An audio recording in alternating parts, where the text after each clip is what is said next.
All righty, ladies and gentlemen, if you want to be a sponsor of this show, go ahead and email me or Robert Ericka at Coalition for the number 4 America, or Robert at Coalition, the number 4 America.com.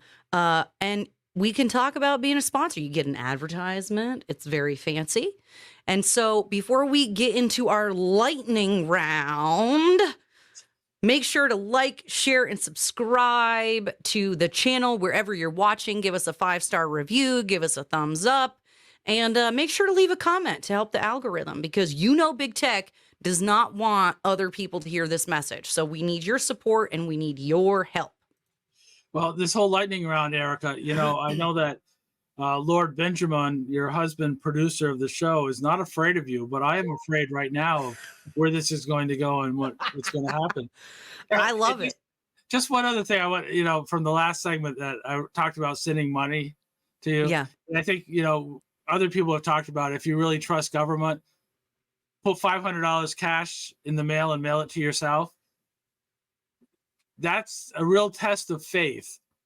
So if you want to trust the government and you want to know that you're going to get your mail, which is, we've been doing mail for how long, test the government. See how much you can trust them. I know you've written a book on, trusting the government, but there's a real test for you.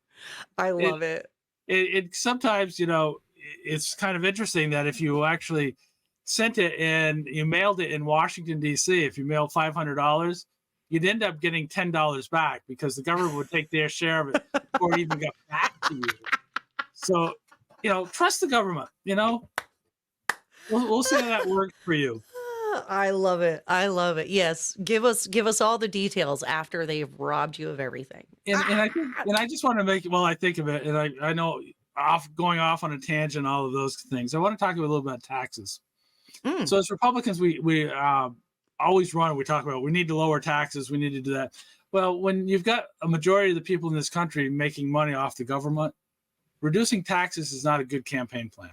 Not so much. And there's a couple of good things that happen with that. So what they've done is they've done automatic withdrawals from your paycheck for taxes. So really very few people actually write a check for taxes. Some of us that own our own businesses, we're writing quarterly payments to the government. So we understand what taxes look like. Most people these days do not pay taxes directly. That's right. And when you say to somebody, so how much do you make a week? They'll look at their paycheck and they'll say, I make $432, when in reality they made $600 and the government took their share out of it. That's right. Well, they've that's why they're trying to get rid of gig work. So that's a conversation for a whole other show. But the Biden administration, the Obama administration, they have worked to eliminate gig work, eliminate 1099 work. They want everyone to be an employee. Right. And they also want to, you to sign up for Venmo so they can track all of the revenue that you make. But in addition to that, not only are we not paying that, so even if you have a mortgage, what are your property taxes? People don't pay their property taxes either. They now escrow their taxes. That's and right. I will ask people regularly. So, it's April 15th is coming up, tax day, pretty soon. Yep. And I will say to people, so how much did you pay in taxes last year? And what's the most common answer? Oh, I didn't. I don't know. I'm getting a refund. Oh my God. No one knows how much they really paid in taxes. All they realize is the government held my money for a full year and I'm getting around $2,500 to $3,000 back. So they've been using your money, taking a large percentage of it and giving you a little bit back and making you feel good. It's like, the dictators in South America. We're going to give you free soccer. You'll be able to go to the soccer games free. Of course, we're going to tax you to death to get you there, but that's what it's all about. Yeah, it's very, as an accountant, Jay, as a person who does that for a living, helps people file and pay taxes and do 1099s and the whole thing, it drives me up a wall.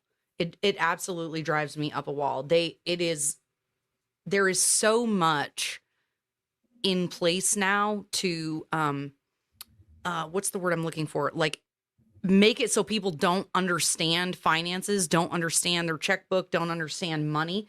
And so they just are going along to get along, and they don't even business owners aren't stopping to think about where their money is going and how they're spending it and what the government is doing. Well, maybe we should take one of those DEI classes and gender studies classes in high school and teach someone what a checkbook looks like, or teach somebody how to balance their budget, or know what happens when you use a debit card and actually keep track of money that you may have in the bank. Yeah. And what happens if somebody steals your debit card and they take all of your money, and what you can do about it. Exactly. So we should start teaching some of those, and maybe you should start volunteering in the schools, Ericka, because this country needs it. And instead of some of the things that we're doing to kids in schools, we should teach them how to understand money. Be human beings. Yeah. Yeah, exactly. Exactly. All right. So what have you got for me today, Mr. Shepard? I know you said we were going to do a lightning round. We are going to talk. It's going to be like a mini Where's the Outrage? Yeah, I think one of the things I want to talk to you about is what goes on Twitter, social media, all of those kind of things. I am not a big follower. I don't watch a lot of podcasts except of the people. And I know some of the wars that are going on out there. And I think you may know more about these wars than I do. And I think one of the things we're seeing is Candace Owens seems to be getting into some battles with a lot of people. She's had her battles with Ben Shapiro, who I have some personal issues with as well, regarding his criticisms of Christianity and the fact that, he thinks that Jesus was just another criminal. Yep. And so all of that. But, Candace Owens and Ben Shapiro have had some issues with each other. Candace seems to have an issue with Steven Crowder these days, but she seems to have been kind of friendly with Kanye West and Nick Fuentes. So maybe you can enlighten us a little bit about what's going on over in that world of the Twitter wars. I guess Ben Shapiro is the winner of Twitter wars because, he's still doing well with the Daily Wire. I think he has 6.6 million followers, and Candace only has 5 million. And Crowder, is mired in the muck of 2.1 million. And I got to believe, Ericka, with you having millions of followers, most of them aren't announced or they don't admit it publicly, but I'm sure you have millions of followers as well. What's your take on all of that? My take on all of this is everyone needs to just shut up. They all need to shut up. Earlier we were talking about how the circular firing squad of the Republican Party. Now we have the circular firing squad of conservative media.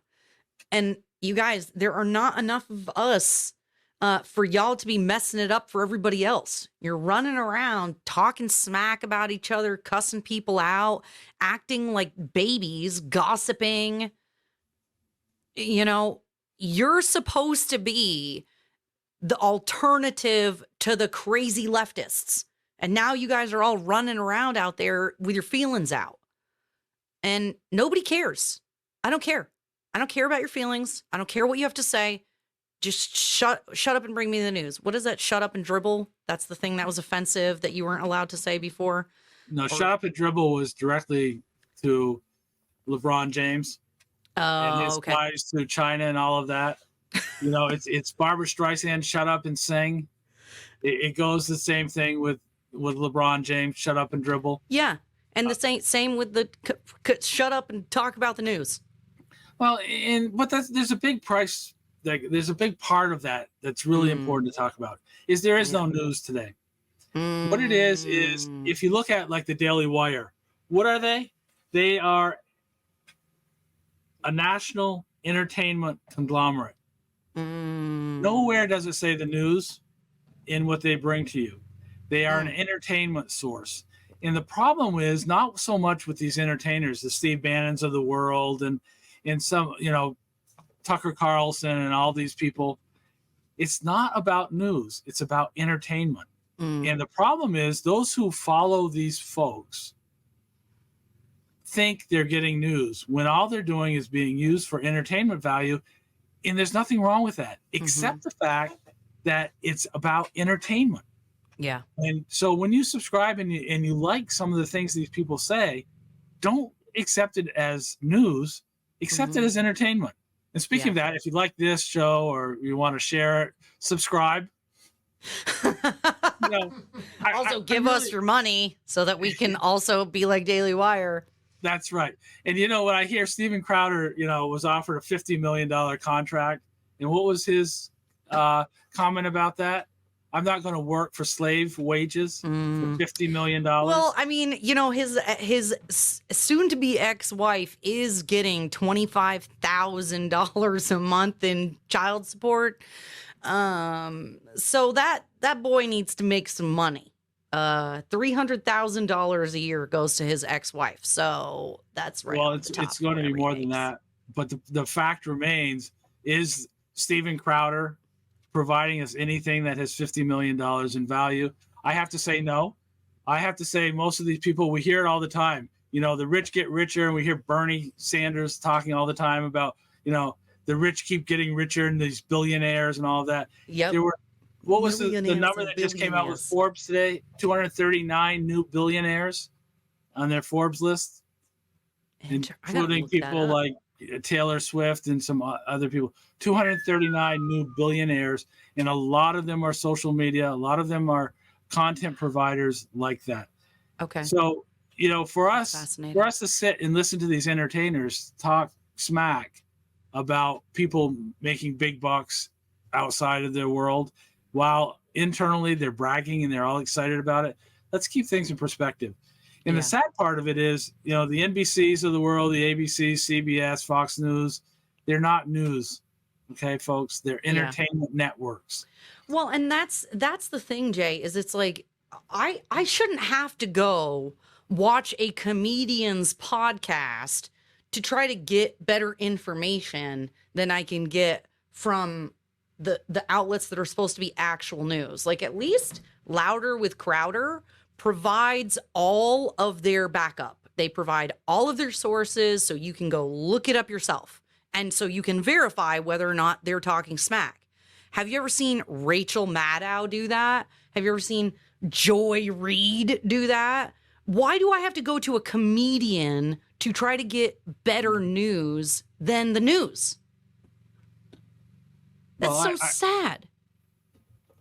And I think one of the things that you're seeing out there is those people on the social medias that are actually providing news and are breaking stories that are giving you the news that's unfiltered and I don't know how to say it, embellished. They're not getting the followers. People don't want news. They want reinforcement of what they already believe in. One of the things, a friend of mine, you might know her, Ronna McDaniel, was recently hired and fired in 3 days' time. Yes.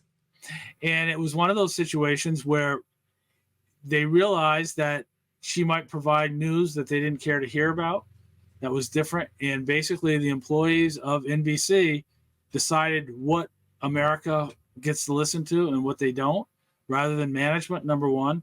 But Which the fact is crazy. And there's some issues there. Of course, you want to vet somebody. You want to know what the story is going to be before you hire them.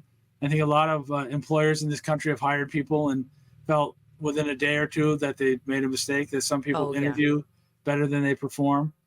But it's symbolic of the fact that we've got people making decisions based on entertainment value when they purport to be the NBC News. MSNBC was supposed to be a news outlet. It's not. It's an opinion piece. So, those are some of my rants. I mean, we've got a lot of people. We're looking at the Trump campaign that's bringing in a lot of their old people that helped them win in 2016. I don't know where that's going. What are your thoughts on, Here's my deal is I just wish my team would stop sucking and shooting themselves in the foot. I really just wish they would. I think it's personally shameful that Lara Trump is in charge of the RNC now. There's absolutely no reason anybody with the last name Trump should be in charge of the RNC.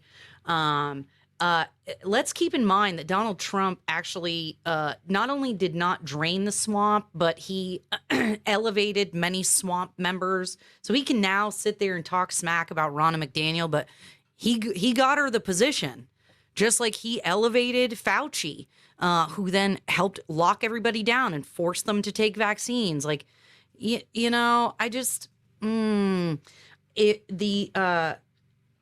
a Republican, as a person who calls themselves a Republican, as a person who has run for office with an R behind their name, donates money, donates time, I would like to know that the people in charge of my party are actually competent and capable of being fair to everyone who's a candidate, making sure that all Republicans have the same chance. And I just don't think that we're going to get that with the leadership that we have now. And oh my God, did you? Okay, I'm sorry. This is going to be me gossiping a little bit and being silly, Jay. Did you hear Lara Trump's song that she put out? She's actually put out 2 songs. One of them was a remix of my theme song that I won't back down. I won't. I was waiting for you to. But I think it's so bad. Focus. Well, for me, the biggest part of that is when she came into office, and as we voted her in as co-chair of the RNC, I'm one of the 168 that are members of the RNC. The focus of everything was to get Donald Trump elected. I'm not so sure where cutting records is a focus that we need to be doing right now. I don't know if she's selling the albums like they're selling, the Bible, the Trump Bibles that are out there. I don't know if it's part of, you buy the Bible and you get half price on her single. So I'm not sure how they're using it for fundraising, and I'm probably going to get in a lot of trouble for something like this. We're going to get in so much trouble. Well, I don't care, though. This is the thing. This is part of the problem. We need to be able to talk about this stuff without, if we cannot be honest and call out the stupidness, the foolishness, the corruption, whatever it is, okay, if we can't call out what is true, then we're no different than the people that we say we're fighting against. Yes. Well, let me ask you that, speaking of truthfulness, I have this challenge for you, Eric. I know you ran for Congress as a Republican. Okay. And, I do messaging for a living. Yes. And I'm just wondering if you wanted to be truthful in your advertising, whether you would have won if your slogan was a little bit different. If you would have just followed through with the honesty I just heard you talk about, and your campaign slogan is, "We suck less than the Democrats." It would have been a campaign theme that you could have run on that might have made a bit of a difference. I mean, Jay, that is not a terrible idea. Yeah. Have you workshopped that with anybody yet? I have not. I've talked about it a little bit, and when people criticize me, it's my go-to. I may be bad, I may suck, but it's relativism, and I suck less than you. It doesn't mean I'm going to get to heaven before you, because that's a whole different set of metrics. Yeah. But the fact in politics, sometimes we just want to say, vote for me because I'm not very good, but I am so much better than the Democrats. So let's go with that campaign theme. And if you're a candidate out there looking for messaging, check in with me. It's, I'm on Twitter, Jay the Shepard 1, share, subscribe, all of those kind of things. And I can give you messaging help that can be more relatable to your campaign, the way I just think I helped Ericka here with "We suck less than the Democrats" campaign theme. I can't even handle. I'm sorry, I can't even collect myself. I gotta try to close the show. I can't stop laughing. And this, ladies and gentlemen, is why Jay Shepard is known as the message master. I love it. Jay, thank you so much for filling in this week for Robert as our host. It has been an absolute pleasure to have you. Now, ladies and gentlemen, this is normally the time when we go to after hours and we kibitz a little bit more and about things that we can't say on the tubes of you or the face or the book of faces, because they're not free speech platforms. Jay, are you going to join us for a few minutes just to say goodbye to everybody? I can do that, and I can say goodbye, but I want to make it very clear that anything I say in after hours can be repeated on social media, that my mouth may not be similar to the after hours in the frankness that Yes. people are used to. And I Yeah. appreciate you having me on the show. And I want to say I think I'm on the show only to make Robert look better. But thank you, Ericka. Oh, you are so silly. You guys give a big round of applause and thank you to Jay, the Shepard message master, RNC committee man extraordinaire, all of the things. Jay, it has been awesome to have you co-hosting with us. And we're about to say bug off YouTube and bug off Facebook. So join us for just a couple minutes. Lord Benjamin, are you taking us out of those? Do I need to run the theme song?